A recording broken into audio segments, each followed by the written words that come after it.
Okay, so you know that scene in the Little Prince movie, Yeah. the 2015 one? Yeah. It's with the star collector guy, right? He's not even looking at the stars, really. He's just counting them. Yeah, totally obsessed. Like obsessed with how many he owns. Right. It's all about the numbers. Yeah, and it's like, dude, look at them. They're beautiful. But he just wants to possess them. Yeah, he wants to measure them and claim them. And it makes you think, doesn't it? Like, how often do we do that? Oh, absolutely. It's such a great starting point because it makes you think about how we value things. Like, are we looking at the real worth of something or just trying to own it by counting it? Right. Exactly. And that's where this whole deep dive comes in today. So we've been going through this article. Okay. It's called Growing Minds, Lessons from the Little Prince by Paco Araujo. Have you heard of that one? I have, yeah. Araujo really gets you thinking about systems and how we measure success, right? Totally. Like, he's saying how we get so fixated on what we can measure. You know, the visible stuff, the scores, the profits. But we forget about the stuff that really matters for growth, the things you can't easily quantify. Creativity, purpose, connection. Right. Those are the things that actually make a difference in the long run. Yeah. Yeah, and I think for this session today, it would be cool to use Araujo's ideas and the Little Prince story to kind of help our listeners ask themselves a question. Yeah.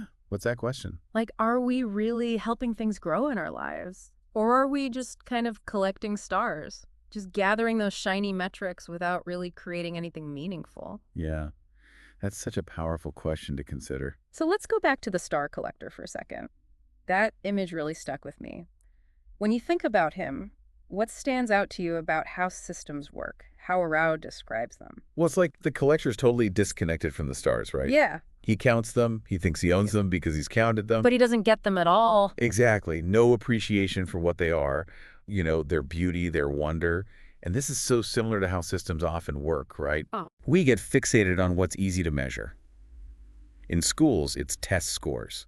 In business, it's quarterly profits. Right. And we assume that those numbers mean something, that they equal value or progress.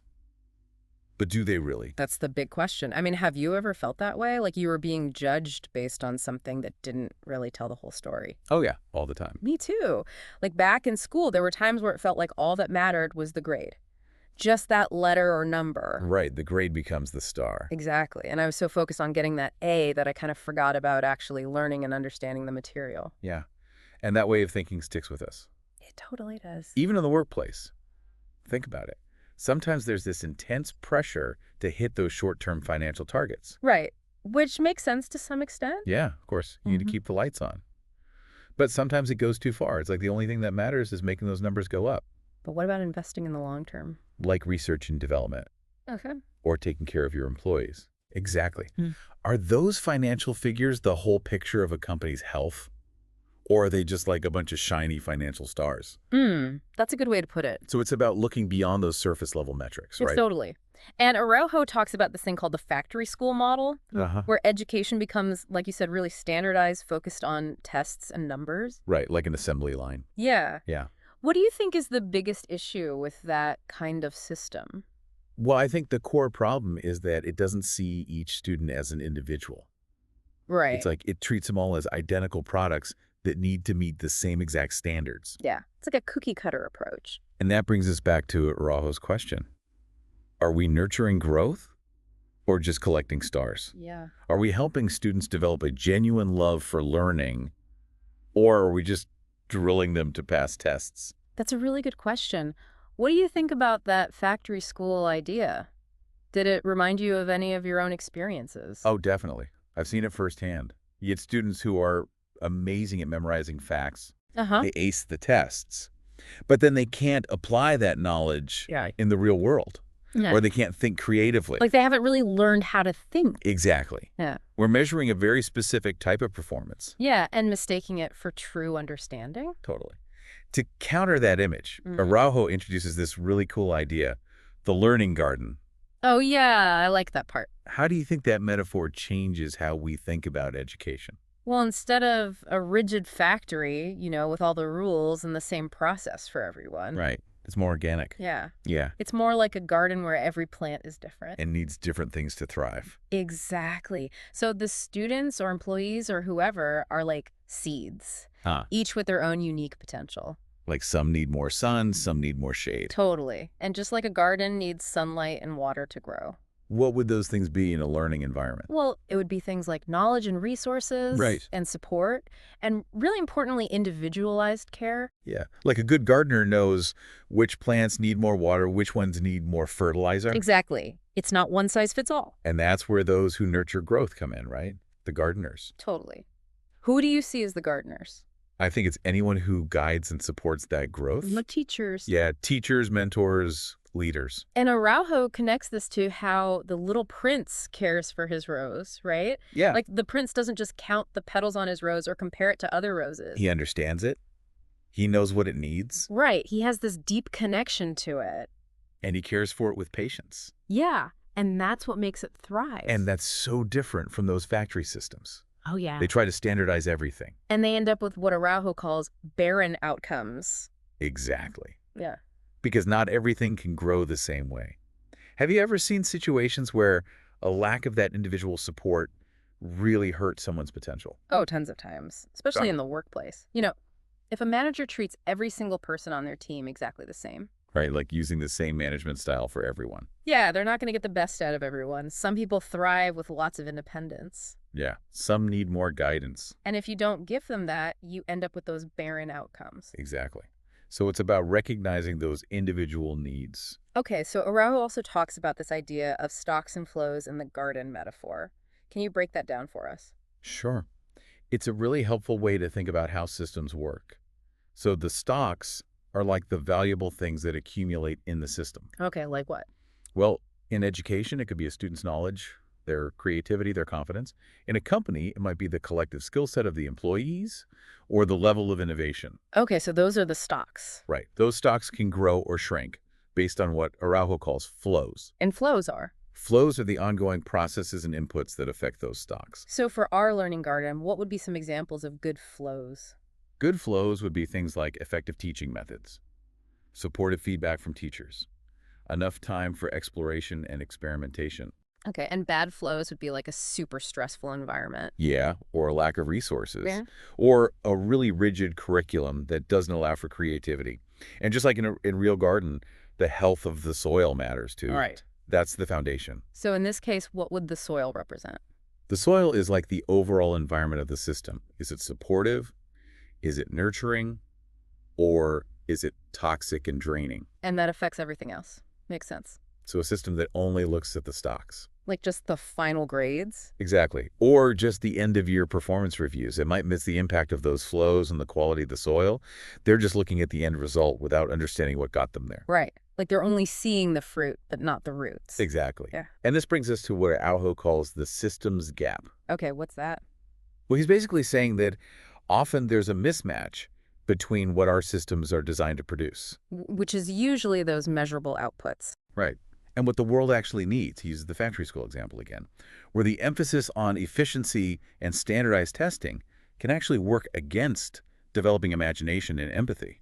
Right, which the Little Prince teaches us is so important. Right. It's about seeing with the heart. What do you think about that, this potential mismatch between what systems produce and what people really need? I think it's a huge problem. Yeah. And Araujo links this systemic gap to some really important ideas in systems thinking. Okay, let's hear them. The first one is delayed feedback. Delayed feedback. Yeah, it's when the true consequences of our actions in a system aren't obvious right away. Okay, can you give us an example? Sure. Let's go back to standardized testing. Hmm. A student might ace a test, but whether they've actually understood the material and can use it. That might not be clear for years. Exactly. Maybe they struggle in their career later on because they never really mastered those concepts. But by then, it's hard to trace it back to that initial test. Yeah, that makes sense. Has that ever happened to you? Where you made a decision and the real consequences didn't show up until much later? Oh, yeah, all the time. Me too. It's like you think you're making the right call. But then, boom, Yeah. like in business, sometimes companies cut investment in research and development to boost short-term profits. It looks good on paper, but then they end up falling behind because they haven't innovated. They were too focused on a short-term win. Exactly. Okay, what's the next systems thinking concept? The next one is reinforcing cycles. Reinforcing cycles. Yeah, they're these self-fueling patterns in a system. Okay, how does that work? Well, it's like success can breed More success, creating an upward spiral. Okay. And failure can lead to more failure. Exactly. Like a downward spiral.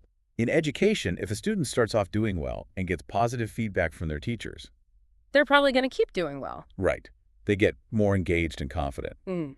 But if a student struggles early on and gets negative feedback, It can be really hard to turn things around. exactly, they might get discouraged and give up. And those cycles can be really hard to break. Yeah, they kind of take on a life of their own. Yeah. Have you ever seen those kinds of cycles play out? Oh, yeah, definitely. In teams at work, you see it all the time. A team that has some early wins. They build momentum, Right. And they get more confident. and that makes them even more likely to succeed in the future. Yeah. But if a team faces a bunch of setbacks right out of the gate, They can lose their mojo. yeah, it's like the system gets stuck in a rut. Either a good one or a bad one. Exactly. Okay, so what's the last concept? The last one is purpose drift. Purpose drift. What's that? It's when a system starts out with a clear mission. Oh. But over time, it loses sight of that mission. Why does that happen? Well, often it's because the system gets too focused on those measurable outputs. The stars. Exactly. Like imagine a school that was originally founded to develop well-rounded individuals. Right, to nurture their curiosity. Yeah. Yeah. But then it becomes obsessed with test scores and graduation rates. And they forget about the bigger picture. Right. They're so busy chasing those metrics that they lose sight of why they're doing it in the first place. So purpose drift is like losing your way. Exactly. Have you ever seen that happen? Oh, yeah, in so many different contexts, like a healthcare system that was supposed to be all about patient well-being, Right.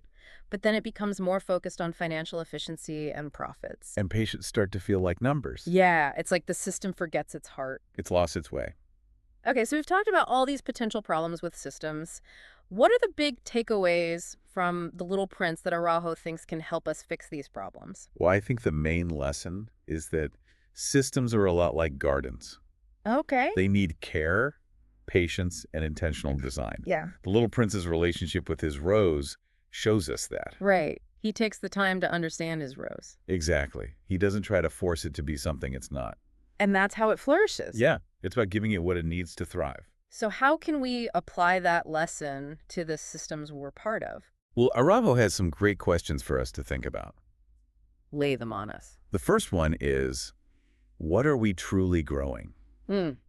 Good question. Are we nurturing creativity and adaptability and a sense of purpose? Or are we just chasing metrics? Exactly.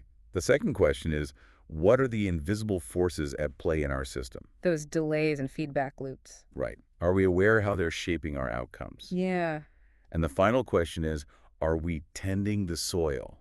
The environment. Yeah, are we creating the conditions for growth? Things like mentorship, collaboration, psychological safety. Those things matter. Those are great questions. They really make you stop and think. Yeah, they make you look beyond the surface. So how do we actually build those better gardens? Well, Rojo talks about the dual nature of the rose and the Little Prince. It's fragile, but also resilient. Right. It's like this symbol of the potential in every person and every system. And he's saying that it's not about fixing a broken system. It's more about creating the right environment for growth. And how do we do that? Well, he suggests, starting with observation. Okay. Look closely at the systems you're part of. Your team, your workplace, your community. And what are we looking for? Look for gaps between what the system says it's doing. And what it's actually doing. Exactly. Then try to identify those invisible forces. The delays, the reinforcing cycles. Uh-huh. Yeah. How are they affecting things? Yeah. And then finally, do some self-reflection. Look in the mirror. Yeah. Think about your own role. Are you acting like a gardener? Are we helping things grow? Or are you just counting stars? That's a good word. So it's about shifting our perspective. From just looking at numbers to creating something real. Exactly. From transactions to relationships. From outputs to outcomes. It's about recognizing that what matters most. Creativity, purpose, connection. Those things are often invisible, just like the Little Prince learned. So it's about learning to see those invisible things. And tending to them with care. It's not a quick fix. It's a journey. Yeah, it's about being curious and asking questions and always looking deeper. So as we wrap up this deep dive, I think the core message is that we need to shift our focus. From chasing stars to cultivating gardens. Exactly. From valuing only what we can measure. To nurturing what truly matters. And that reminds me of that beautiful line from The Little Prince. What is essential is invisible to the eye. It's so true. And when we apply that to It systems, keeps you think differently. it makes you look beyond the numbers. And see the deeper forces at work. So here's a final thought for you, our listener. Are you building a garden in your own life? A place where creativity and purpose can flourish. Or are you just chasing those shiny stars in the sky? It's a question worth pondering. Not just for yourself, but for the people around you. Because when we learn to see with the heart, We can create something truly special. something that benefits everyone. And that's a lot more meaningful than just counting stars. Don't you think? I couldn't agree more.